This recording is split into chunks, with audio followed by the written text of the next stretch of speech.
અમદાવાદના બોપલ ગામની અંદર અત્યારે આપણે ઊભા છીએ। વરસાદ રહી ચૂક્યો છે, 10-12 કલાક જેટલો સમય વીતી ચૂક્યો છે, પરંતુ બોપલ ગામની અંદર હજુ પણ પરિસ્થિતિ એમ જ છે।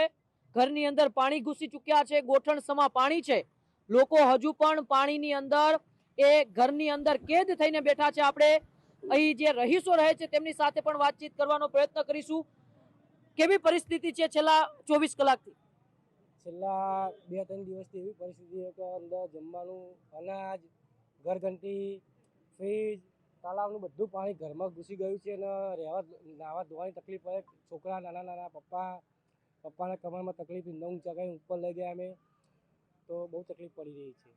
તો જે બિલકુલ રહીશો કહી રહ્યા છે, આવો આપણે ઘરના અંદરના એ દ્રશ્યો પણ જોવા છે કે ઘરની અંદર કેવા દ્રશ્યો છે, હજુ કેટલા પાણી ભર્યા છે। આપણે અંદર જઈશું। મારા કેમેરામેનને હું વિનંતી કરીશ કે આપણી સાથે અંદર આવે, આપણે અંદરના એ દ્રશ્યો જોઈશું। ઘરની અંદર પાણી ઘૂસી ચૂક્યા છે, આપણે ઘરની પરિસ્થિતિ જોવાનો પ્રયાસ કરીશું। પાર્થિવ, ઘરની એ પરિસ્થિતિ બતાવો કે છેલ્લા એ 3 દિવસથી લોકો કેવી પરિસ્થિતિની અંદર પોતાનું જીવન વિતાવી રહ્યા છે।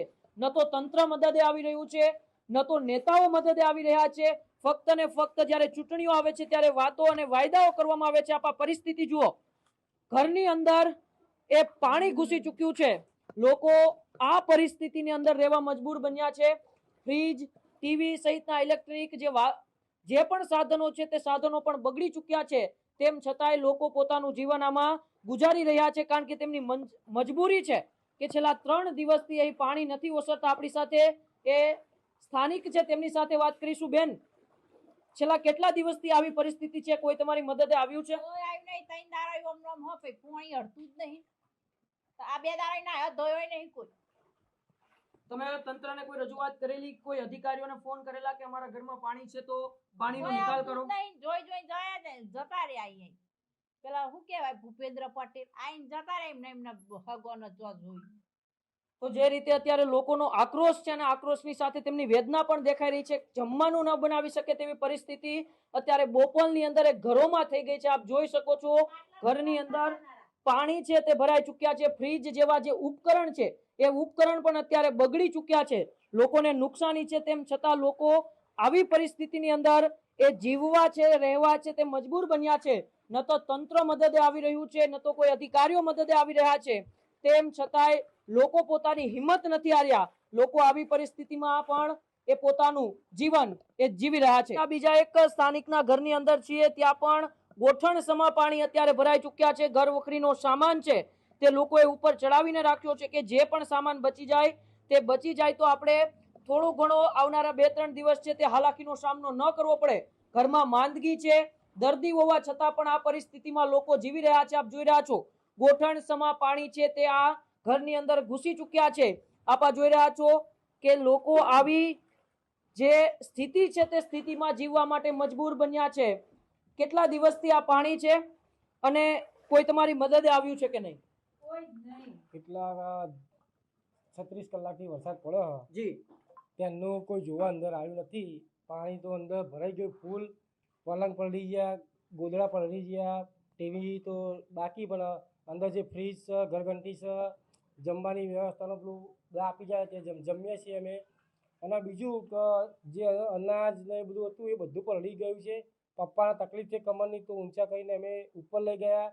મમ્મીને તકલીફ છે પગની, તો અમે આ બધું કરી રહ્યા છીએ। જી બિલકુલ, આપણી સાથે સ્થાનિક છે। બેન, કેવી પરિસ્થિતિમાં છેલ્લા તમે 3 દિવસ આ કાઢ્યા છે? 3 દિવસથી અમે એટલા હેરાનગતિ થઈએ છીએ। ઉપર નીચે પગની તકલીફો છે, ઉપર નીચે કરીએ છીએ। મારા હસબન્ડ વ્હીલચેરમાં બેહારા એવા છે, પથારી વચ્ચે ઊંચા કરીને છોકરાઓ ઉપર લઈ ગયા છે। સંડાસ બાથરૂમ અમારે 10 જણા છે, અમે 4 છોકરાઓ છે ઘરમાં, કઈ રીતે અમે પેલી એ કરીએ બોલો? કોઈ તંત્ર કે કોઈ અધિકારીઓ કોઈ દિવસ અહીં જોવા માટે આવ્યું નથી।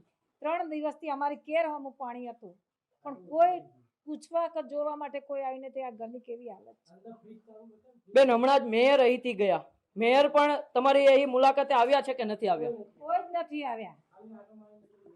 આ જુઓ, આ ફ્રીજની પરિસ્થિતિ જુઓ, કેવી રીતે ફ્રીજને ઉપર રાખેલું છે। આ રસોડું છે, છેલ્લા 3 દિવસથી આ ઘરની અંદર જમવાનું નથી બન્યું, કારણ કે રસોડાની હાલત એવી થઈ ચૂકી છે કે જમવાનું બનાવાય જેવી પરિસ્થિતિ નથી। લોકો જે સેવાભાવી સંસ્થાઓ છે, કોઈ સેવાભાવી લોકો છે તે બહારથી જમવાનું આપે છે, તે લોકો આ જમીને પોતાનું 3 દિવસથી ગુજરાન ચલાવી રહ્યા છે। ખૂબ હાલાકીનો સામનો કરવો પડી રહ્યો છે. કોઈ પણ એ અહીં જોવા પણ નથી આવ્યું કે લોકો કેવી પરિસ્થિતિની અંદર અહીં જીવી રહ્યા છે. કેળસમા પાણી હતા, થોડું થોડું પાણી ધીરે ધીરે ઓસરતા ઓસરતા હવે આટલું રહી ગયું છે, પરંતુ તેમ છતાંય લોકોને આટલી હાલાકી પડતી હોવા છતાંય તંત્ર પણ આની જરે પણ તકેદારી નથી રાખી રહ્યું. તો જે રીતે આપ જોઈ રહ્યા છો, આ અન્ય એક અહીંના સ્થાનિક આપણી સાથે છે. આ તેમનું ઘર છે, પાણી ભરાઈ ચુક્યા છે, ઉપરથી પણ પાણી ટપકી રહ્યું છે અને આવી પરિસ્થિતિમાં અહીં જીવા મજબૂર બન્યા છે. કેવી પરિસ્થિતિ છે છેલ્લા 2-3 દિવસથી તમારી? 2-3 દિવસથી એવી પરિસ્થિતિ છે. મારી વાઈફ છે, એને 7મો મહિનો પ્રેગ્નન્ટ છે. એને પણ હું રાતે 2 વાગે 2:30 વાગે કાલ રિક્ષા બહાર બોલાવીને 2-3 કિલોમીટર સુધી આ રીતે આટલા પાણીમાં મારા ટેણીને ઓલા કૃષ્ણ ભગવાન જેમ વાસુદેવને મૂકવા ગયા હતા ને, વાસુદેવ ભગવાન એ રીતે હું મૂકવા ગયો હતો એ લોકોને. ઘરમાં કોઈ છે જ નહીં, હું આ રીતે બહાર જ બેસું છું. છેલ્લા 3 દિવસથી આવી પરિસ્થિતિ. ફ્રીજ બળી ગયું છે, ઘંટી બળી ગઈ છે, અન્ય વગેરે વસ્તુ નુકસાન મારે થયું છે ઘરમાં. એટલે તેથી આની સરકારશ્રીને અપીલ કે આનું કંઈક નિવાકરણ લાવો. બાકી આ રીતે ચાલશે તો પછી લોકોને છોડવું પડશે અહીંયાથી. કોઈ અધિકારીઓ, મ્યુનિસિપલ કોર્પોરેશનના તમારા કોર્પોરેટર કે કોઈ સ્થાનિક ધારાસભ્યો કોઈ તમારે અહીં ખબર પૂછવા પણ આવ્યું છે? આવે તો છે જી, આવે છે, પણ હવે એ ખબર નહીં શું કરે. પણ આવીને તો જાય છે. જી. જીસીબી આવે, ઘણી કંઈક જનરેટર આવે, પણ કશું ઠેકાણું પડતું નથી. આ પાણીનો કોઈ નિકાલ જ થતો નથી. મારા ઘરમાં કેટલું નુકસાન થયું. મારા મમ્મી પપ્પાને પણ હું ગામડે મૂકી આવ્યો, કેમ કે અહીંયા શું કરે બિચારા, ખાવાના પણ અહીંયા ઠેકાણા નથી. હું બહાર જઈને જમું છું ત્યાં સામે. એવી પરિસ્થિતિ. એટલે આટલી ગંભીર વસ્તુ સરકારશ્રીને અપીલ કે આટલી વસ્તુ તમે મગજમાં લઈને આનો કોઈક નિકાલ કરો. છેલ્લા 3 દિવસથી અમે લોકો એ રીતે રહીએ છીએ કે અમારે ભગવાન જાણે. આ તમે આ બેડ બતાવો, હું આ રીતે અંદર સૂતો હતો પાણી લાઈક કરું. તો આ પરિસ્થિતિ જે પ્રમાણે તમે જોઈ રહ્યા છો, આવી પરિસ્થિતિમાં લોકો જીવવા મજબૂર બન્યા છે.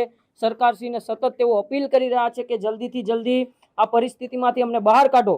અહીં અધિકારીઓ તો આવે છે, પરંતુ શું કરે છે તે સ્થાનિકોને ખબર નથી. પાણી હજુ એમના એમ જ ભર્યા છે તેવું અહીંના સ્થાનિકો કહી રહ્યા છે. કેમેરા પર્સન પાર્થિવ પટેલ સાથે ઉમંગ કાછડિયા, ન્યૂઝ રૂમ, અમદાવાદ. ખેડૂત ભાઈઓ છે ખેતરમાં ડ્રોન ઉડાવતા હોય છે ત્યારે આપણે એક પ્રશ્ન સતાવતો હોય છે કે જે આપણે અત્યાર સુધી જીપીએસ ટેકનોલોજીવાળા ડ્રોન વાપર્યા છે, જેથી કરીને મોબાઈલ ટાવર છે અથવા તો હાઈ ટેન્શન લાઇન પસાર થતી હોય, કોઈ વૃક્ષો હોય, ત્યારે જે જીપીએસ ટેકનોલોજીવાળા ડ્રોન છે એમાં ટકરાય અને ટ્રેસ થાય છે. પણ એગ્રીઓન લાવ્યું છે GNSS ટેકનોલોજી ડ્રોન, જેથી કરીને એ ડ્રોન છે એ કોઈ જગ્યાએ ટકરાય નહીં, પોતાની રીતે જ ડિસિઝન લે છે અને મૂવ થઈ જાય છે. જેથી કરીને GNSS ટેકનોલોજી ડ્રોન છે એ વાપરવાનો આગ્રહ રાખો. આ જ પ્રકારની તમામ અપડેટ જોવા માટે ન્યૂઝરૂમ ગુજરાતને લાઇક, શેર અને સબસ્ક્રાઇબ કરવાનું ભૂલતા નહીં.